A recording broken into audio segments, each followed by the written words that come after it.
ဒီနေ့မှာတော့ဘန်ကောက်ရဲ့နာမည်ကြီးတုံရန်ခောက်ဆွဲကိုတန်းစီပြီးမဆောင်ချင်တာနဲ့အိမ်မှာရှိတဲ့မမခောက်ဆွဲလေးနဲ့ပဲတုံရန်ချင်ဆက်လေးလှူစားပစ်ခဲ့ပါတယ်။ကျိုင်းနေတဲ့ရာပဝင်ပစ္စည်းလေးတွေလည်းပြင်ဆင်ထားပေးပါတယ်။အရင်ဦးဆုံး6ရက်နဲ့ဗဒဲကိုထပ်ပြုတ်ထားတဲ့အရည်တွေကိုမမရဲ့အရသာထိုးလေးတွေဖောက်ထည့်ပြီးပိုပြီးအရသာကောင်းအောင်ထိုင်းငယ်နှစ်ကလေးပါထည့်ပေးထားပါတယ်။ပြီးရင်တော့ပစုံလေးတွေထည့်ပြုတ်ပြီးခဏကြာမှပြင်ဆင်ထားပေးရပါမယ်။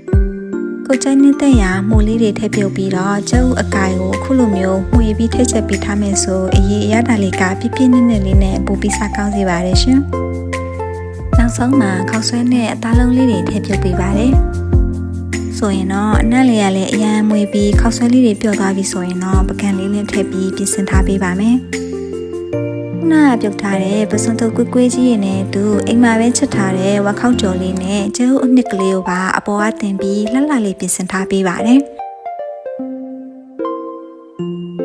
ငယ်တော့ကမမခောက်ဆွဲတုပ်ပေါ်မှာပါတဲ့ပုံတွေကပစွန်တုပ်ကွေးလေးနဲ့အရန်စားချင်စရာကောင်းတဲ့မမပစွန်တုံရန်ချင်စခောက်ဆွဲလေးရပါပြီရှင်။